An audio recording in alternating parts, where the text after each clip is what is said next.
The Minister of the Federal Capital Territory, Senator Bala Mohammed, says his administration will be adjudged better than any other in the history of the city following innovations he has introduced for infrastructure development of the nation's capital city.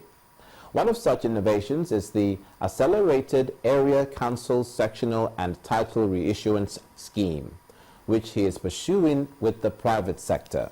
Despite the funding challenges, the minister said that the FCT must go ahead to float the light rail system as approved by the Federal Executive Council.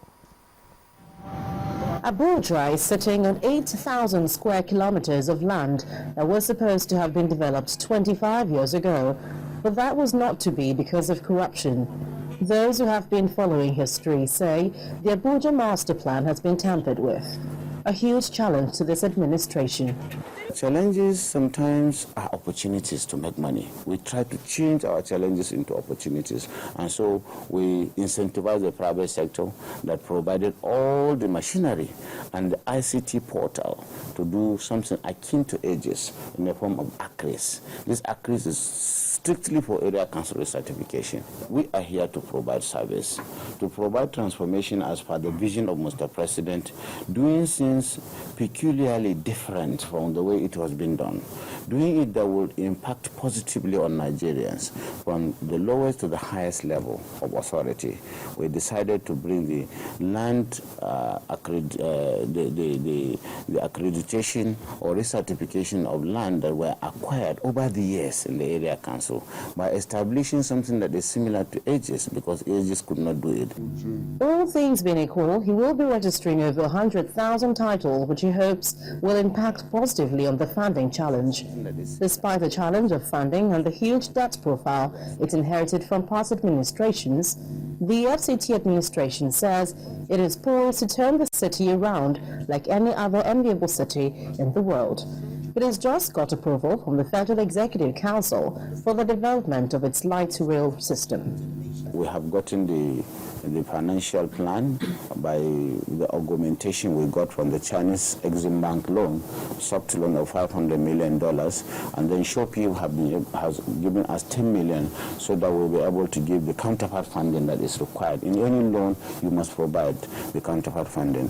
The challenges we had in the past is lack of a clear-cut financial plan where our own obligation as a country, as a state, are clearly provided and satisfied. So the multimodal approach is to make sure we give operating license to the high-capacity busing, apart from our AMTCO and the taxis, so that they will complement the railways that we are providing, because the city is moving faster in terms of population than when we envisaged even in the Abuja master plan, where we thought at the end of the day, when the whole city is developed, all the districts will have 3.5 billion. Now we are just almost one over 7% of the project. We have 5 million people. So you can see the gap is very huge. The FCT minister says Abuja has a peculiar situation when compared to other cities of the world, and that his administration will try to make amends to accommodate the needed modernization.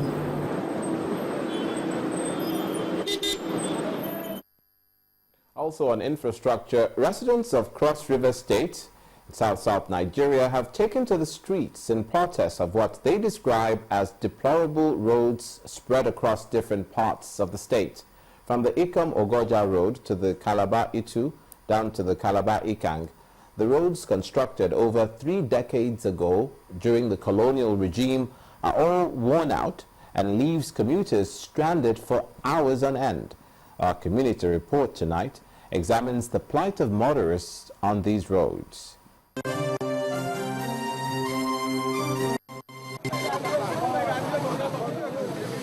There is a situation in Cross River State, South Nigeria. And those involved have staged this roadblock to press their demands.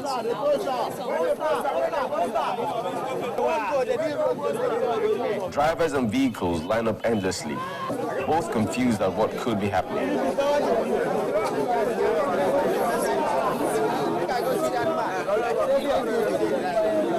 The issues bothering them is not that of fuel hikes or salary demands, but for the rehabilitation of the 3 major federal roads in the state,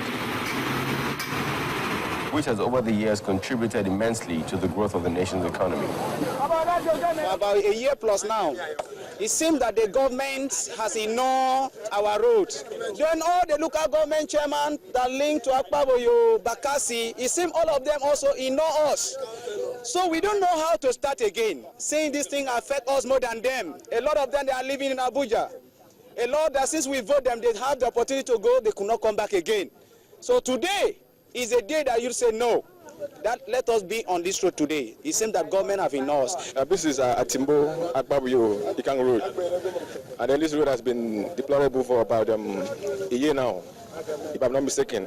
And we have made some consecutive effort to meet with the chairman of Akpabuyo, chairman of Bakassi, and chairman of Kara municipality, all to no avail. And we have decided as the youth members of this humble community to block the route so that all arms of government will come. So that we can have an agreement.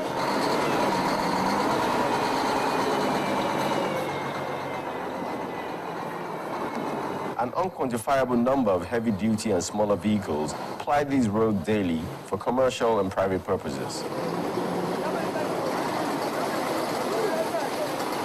A laborious journey that would best be forgotten by drivers.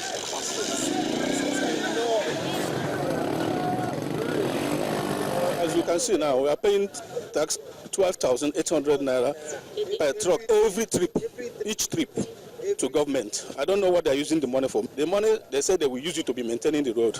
Since these days, I have not been seeing anything, no maintenance, nothing. We are not happy because for we to take this load down to Akwa is very, very stressful.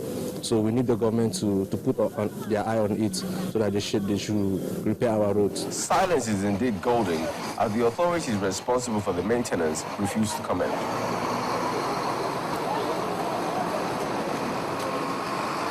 Provision of basic amenities such as roads, electricity and water are things leaders owe the electorate. But it does appear that less attention are paid to these issues as politicians rather engage more in the battle to retain power. I will deal with our people today, wallahi. Let them move the motion here. Oralu Ashonibare, Channels Television.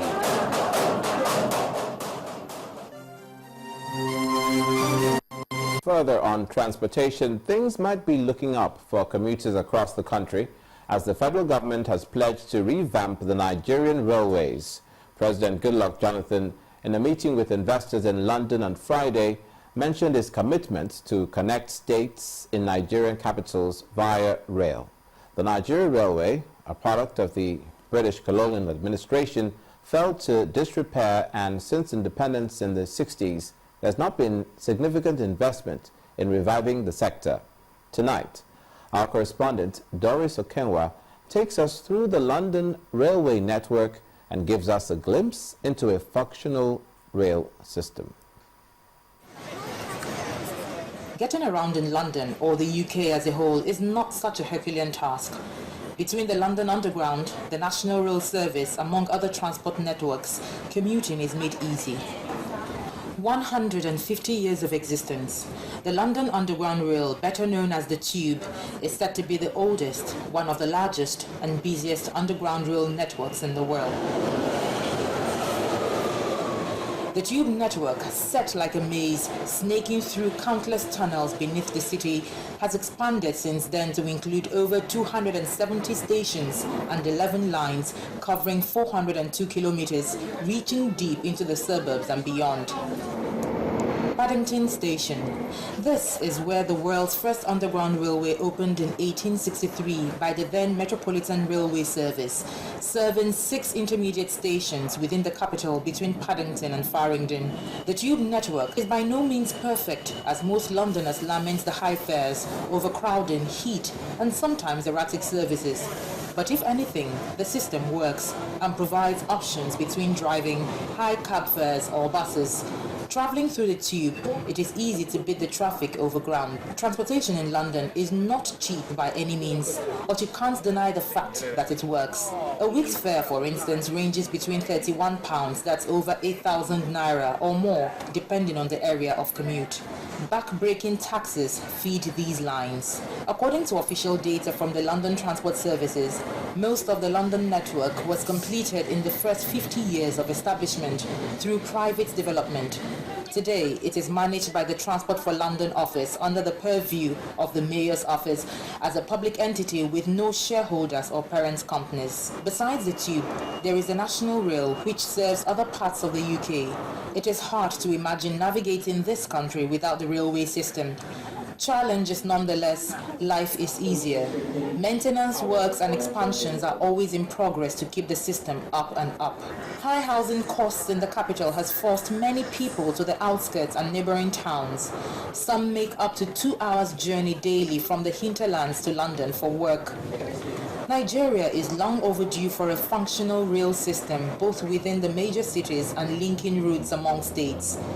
There are even more modern rails in some parts of the world like China and Japan.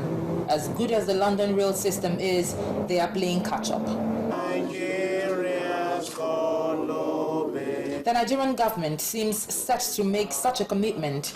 At the Investors Forum held recently in London, officials explained some of the limitations. We've come up with a projection of rolling stock requirements over the next 10 years. Rolling stock are the locomotives, the coaches and wagons. Like you can see in one of our slides, we're talking about locomotives to the extent of about 550 required over the next 5 years. What we have today is just 35. We're talking about coaches to the extent of about 1,500. What we have today is barely 200. We've realized that government can just not continue to fund this on its own, and that's why we're here to present to investors. Bear in mind the noise you hear about Nigeria. You have a security risk here and there. You hear about Boko Haram and all that. Despite that, Nigeria remains the #1 destination for investment in Africa.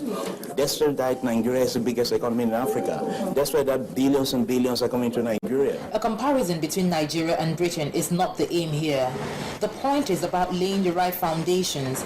Having the political will to implement and sustain a vision is an example worth following. You appreciate the fact that the railway has been comatose for over 2 decades. Up until 2009, and particularly this period when Mr. President came on board, that the railway has been revived.